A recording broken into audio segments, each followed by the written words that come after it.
Nagsisimula ang kwento sa isang lalaking walang trabaho na nagngangalang Jiwong. Matagal na siyang namumuhay sa kahirapan. Ang kanyang pang-araw-araw na gawain ay ang pag-upo sa tahimik na lugar habang umiinom. Kahit na may degree si Jiwong sa isang unibersidad, si Jiwong ay naniniwala ngayon na gaano man kataas ang akademikong kwalifikasyon ng isang tao, may iwan pa rin sila sa may koneksyon sa mga opisyal ng gobyerno. Kaya nawalan ng trabaho si Jiwong sa nakalipas na 3 taon, na umaasa lamang sa suportang pinansyal mula sa kanyang mga magulang. Bukod pa sa pagiging walang trabaho, isa pang aktibidad na madalas na ginagawa ni Jiwong ay ang pakikisalamuha sa isang komunidad ng mga Koreano na mahilig sa motorsiklo. Kapag kasama niya ang kanyang mga kaibigan, si Jiwong ay madalas na nagpapanggap na mayaman. Ipinagmamalaki na siya ay may walang katapusang supply ng pera. Ang lahat ng ito ay ginagawa niya para mapabilib niya ang isang magandang babae na nagngangalang Yurin. Niyaya niya si Jiwong na lumabas para uminom. Sa bar tinanong ni Yurin si Jiwong kung gusto niya siya, dahil kung sasabihin niyang hindi matatapos ang kanilang pagkikita. Ngunit kung sasabihin ni Jiwong na oo, nangako si Yurin na bibigyan siya ng isang bagay. Bago siya makasagot nakatanggap si Jiwong ng tawag mula sa kanyang ina na nagsabi sa kanya na ang kanilang tindahan sa kanilang hometown ay nawasak ng mga ligaw na hayop. Sa halip na magpakita ng simpatiya tumugon si Jiwong sa paraang lalong ikinagalit ng kanyang ina, na naging sanhi ng pagsumpa ng ina kay Jiwong bago ibinaba ang telepono. Sa kabila ng matinding sitwasyon ay pinili ni Jiwong na sumama kay Yurin sa kanyang maliit na lugar. Doon ay nag-aalok si Yurin ng mas maraming inumin hanggang sa makaubos siya ng 10 baso. Nang hindi niya namamalayan si Yurin ay lumapit sa kanya. Hindi nagtagal bumili si Jiwong ng kanyang gusto. Nang sinubukan niyang magbayad ang balanse ng kanyang account ay nagpapakita lamang ng $15. Habang ang bagay na binili niya ay nagkakahalaga ng $21. Kahit na nakahanap siya ng $20 sa kanyang bulsa ang tindero ay tumatanggi pa rin na kunin ni Jiwong ang item. Maliban na lang kung binayaran niya ang buong halaga. Sa pakiramdam na matapang, nagpa siya si Jiwong na tumakbo dala ang item. Maya-maya lang ay nadismaya si Jiwong kung paano naging mahirap ang kanyang buhay. Kaya humingi siya ng tawad kay Yurin at iminumungkahi na manatili silang magkaibigan bago magpatuloy sa kanilang relasyon. Sa susunod na araw habang si Jiwong ay wala pa ring trabaho, dumating ang may-ari ng bahay upang mangolekta ng upa. Nang makita itong si Jiwong ay nakikiusap para sa karagdagang oras. Nangangako siya na sa susunod na buwan ay magkakaroon siya ng trabaho at mababayaran ang overdone na upa. Gayunpaman ang may-ari na pagod na sa mga pangako ni Jiwong ay nagbibigay sa kanya ng sukdulang dapat niyang bayaran bukas ng umaga o kailangan niyang umalis. Kaya't mas lalong nabalisa si Jiwong kung saan naisipan niyang magbenta ng kidney para mabayaran ang upa. Kinaumagahan ay inalok na ng may-ari ang silid sa ibang tao na humahantong kay Jiwong upang humingi ng karagdagang panahon. Sa kasamaang palad ang may-ari ay nananatiling matatag na nagsasabi kay Jiwong na kung wala siyang pera ay maaari na siyang umalis. Noong gabing iyon si Jiwong ay opisyal na nawalan ng tirahan, hanggang sa biglang isang babaeng nagngangalang Hongshil ang nag-alok sa kanya ng pagkain. Ngunit si Hongshil ay hindi kasing bait na tila kilala siya sa pagiging napakakuripot. Kumuha pa siya ng mga pack ng asukal noong tumatambay siya sa isang kafe. Sa hindi inaasahang pagkakataon na sangkot ang ama ni Hongshil sa mga pautang sa online na pagsusugal, na pumipilit sa kanya na pasanin ang pinansyal na pasanin ng pamilya na naging dahilan para magtipid siya. Nang gabing iyon ay naawa si Hongshil kay Jiwong kaya inalok niya ito ng trabaho. Subalit nais niyang malaman kung anong mga kasanayan ang mayroon muna siya. Inamin ni Jiwong na wala siyang anumang mga espesyal na talento. Sa kabutihang palad ay binigyan pa rin siya ni Hongshil ng trabaho na hindi nangangailangan ng anumang partikular na kasanayan o karanasan. Dahil ang tanging kinakailangan lang niya ay ang gustong matuto. Bukod pa rito ay kailangang sundin ni Jiwong ang anumang sabihin ni Hongshil. Sa hindi inaasahan na ang trabahong inaalok niya kay Jiwong maging isang basurero. Kinaumagahan ay inutusan ni Hongshil si Jiwong na mangolekta ng mga mahahalagang basura. Nagbibigay sa kanya ng panuntunan na hindi hihigit sa 3 kahon ng mga basura ang maaaring itago at ang iba ay kailangang ibenta. Pagkatapos ibenta ang mga bagay na iyon si Hongshil kinuha siya upang magbukas ng isang bank account. Ngunit ito ay nasa ilalim ng kanyang pangalan. Dahil siya ay natatakot na si Jiwong ay magiging pabaya sa kanyang pera. Pagkatapos na sabihin ni Hong Shil kay Jiwong na sa tuwing siya ay matatapos sa trabaho ay dapat niyang agad na e-deposito ang kanyang pera sa bangko. Hindi nagtagal pagkatapos na napagtanto ni Jiwong na hindi masyadong mahirap ang trabaho. Kaya tinanong niya si Hong Shil kung ang paraan ng kanilang kita ay etikal. Sinabi ni Hong Shil na mas mabuting punan ang kanilang mga sikmura sa ganitong paraan, kaysa mamuhay tulad ng mga tiwaling opisyal. Sa daan na hiniling ni Hong Shil kay Jiwong na ibaba siya sa kalsada habang iniaabot nito ang kanyang sweldo. Sa kabila ng mistulang mahabagin na ugali ni Hong Shil kay Jiwong may sikreto sa likod ng kanyang mga aksyon. Noong nakaraan ay narinig ni Hong Shil na ang apartment complex na tinitirhan niya ay gigibain para makapagtayo ng bagong mall at bawat residente ay makakatanggap ng kabayaran. Kaya binalak ni Hong Shil na bilhin ang boarding house kung saan nakatira si Jiwong at irehistro ang mga nakatira dito sa ilalim ng pangalan ng kanyang ama. Sa paraang ito ay umaasa si Hong Shil na makatanggap ng dobleng kabayaran. Sa gitna ng kanyang pagkalito na napansin niyang malalim ang iniisip ni Jiwong at napagtanto na maaari niya itong samantalahin.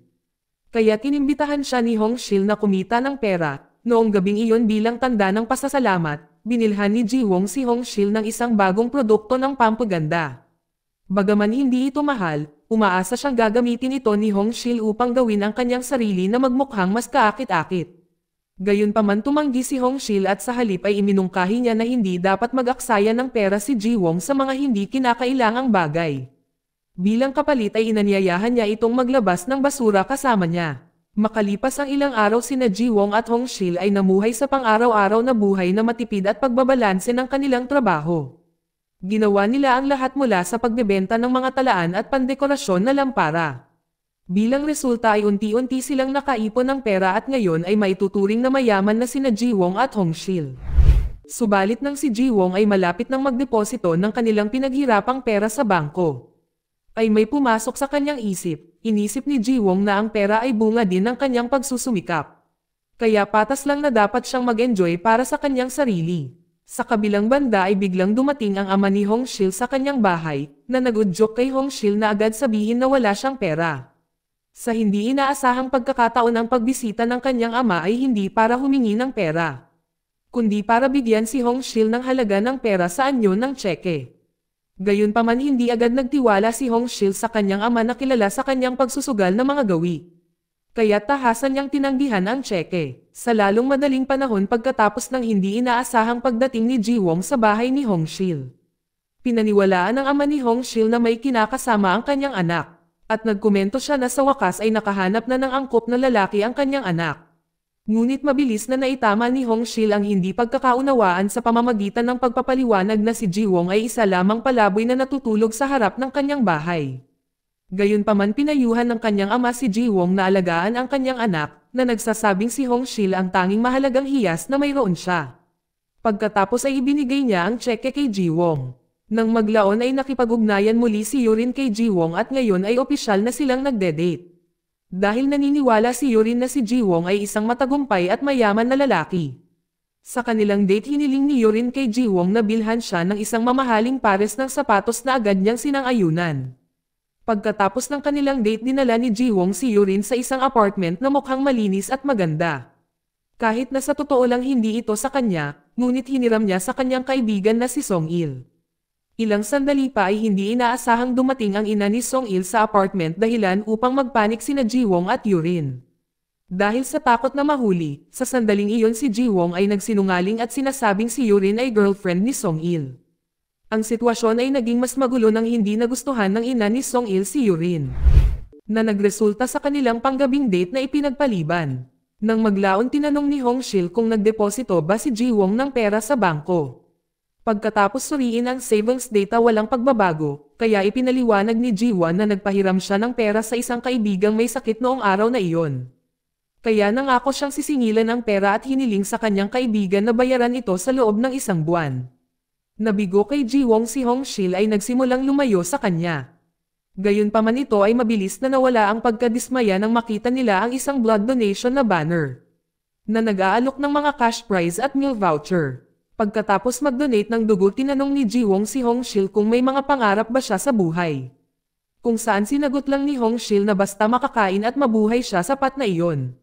Sa pandinig itong si Jiwong ay tumugon sa pagsasabing kung sakaling magkaroon siya ng maraming pera sa hinaharap ay bibili siya ng isang apartment at kotse. At tutulungan din niya ang kanyang ina na palawakin ang kanyang negosyo sa kanilang hometown. Idinagdag ni Jiwong na sa buhay ay palaging may dalawang mahalagang bagay na mayroon. Isang pangarap na aabutin ito o makontento sa mahirap na buhay magpakailanman. Si Hongshil na nalilito sa mga salita ni Jiwong ay maaari lamang manatiling tahimik. Ngunit hindi lahat ng kanyang mga salita ay hindi pinansin. Noong araw na si Hongshil ay nakatanggap ng isang imbitasyon mula sa isang lalaking nagngangalang Kwan. Isang bank teller na madalas niyang nakikita habang nagdedeposito ng pera. Si Kwan ay mukhang matatag at si Hongshil ay nagsimulang magkaroon ng damdamin para sa kanya. Ang kanilang plano ay manood ng konsyerto, kaya't inihanda ni Hongshil ang kanyang sarili ng maayos. Ginamit pa niya ang produktong pampaganda na niregalo ni Jiwong sa kanya. Gayunpaman noong naganap ang pagkikita, napagtanto ni Hongshil na nasa isang relasyon na si Kwan.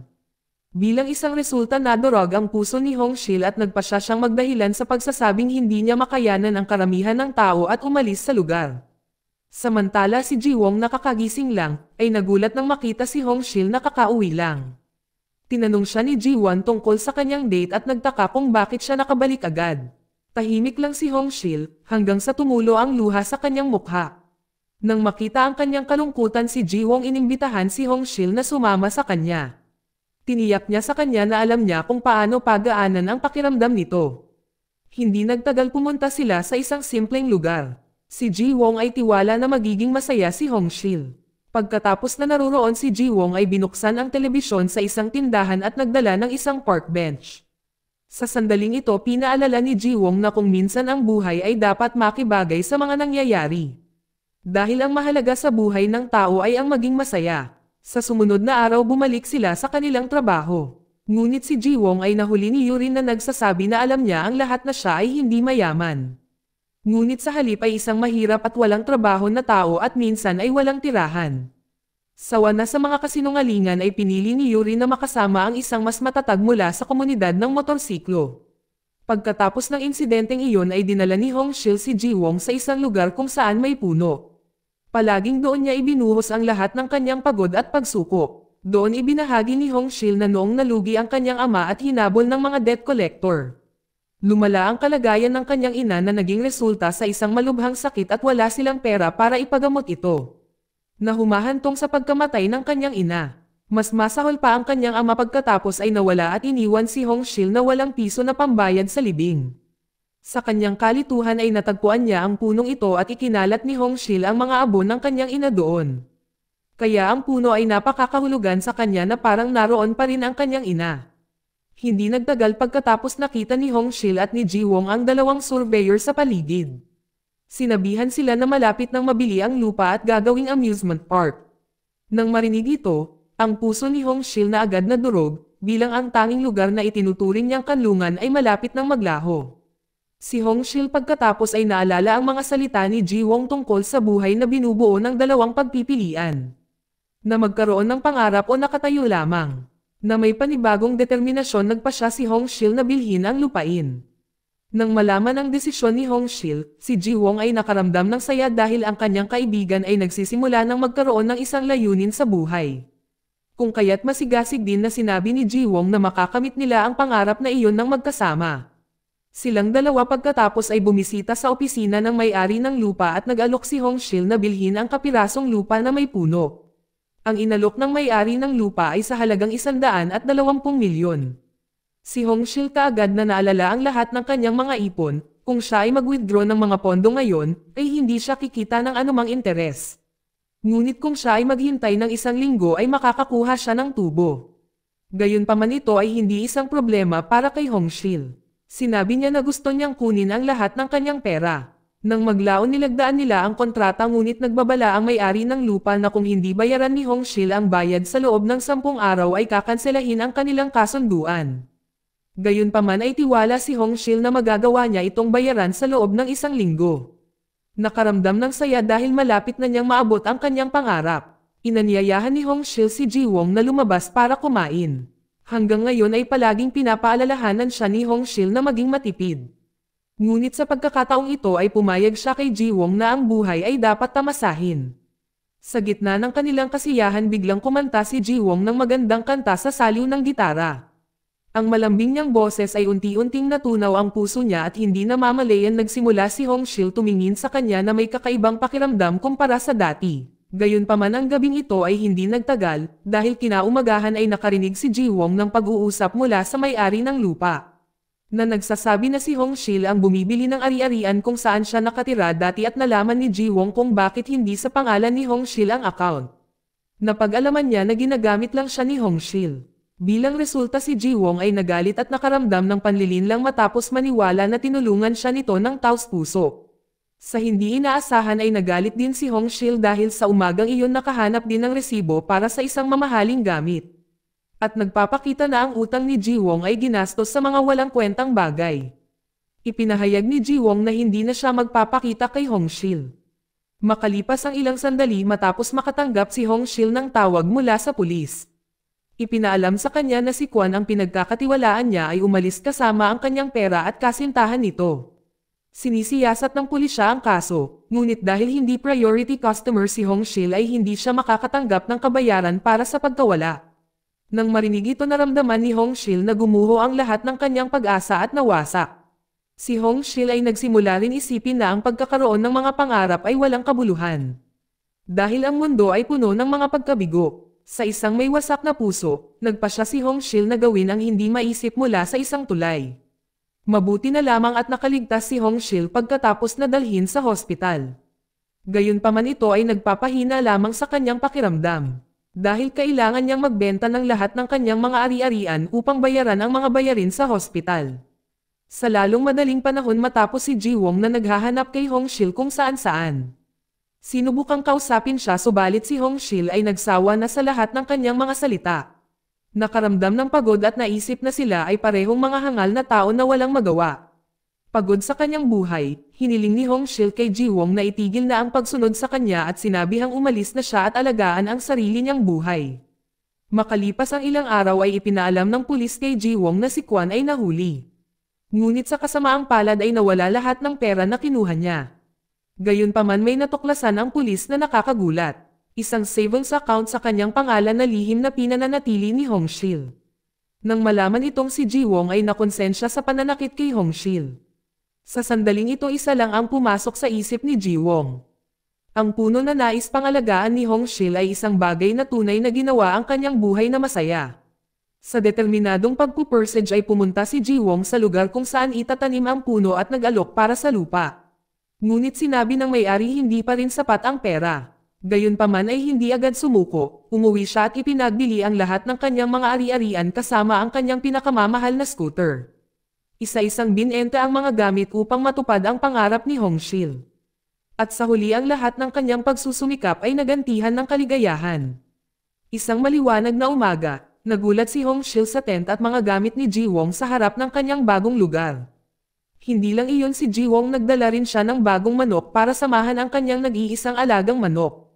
Nang makita itong nagalit at nagtanong kung bakit ginawa ni Jiwong ang lahat ng ito kahit na pinalayas na niya ito. Ngunit sa isang nahihiyang ngiti at kumpiyansang kilos ay sinabihan ni Jiwong si Hongshil na tumingin sa kanyang likuran. Nagulat si Hongshil nang makitang nabili ni Jiwong ang puno. Sa pagkakataong iyon ay humingi ng tawad si Jiwong sa lahat ng kanyang pagkakamali at nagpasalamat kay Hongshil.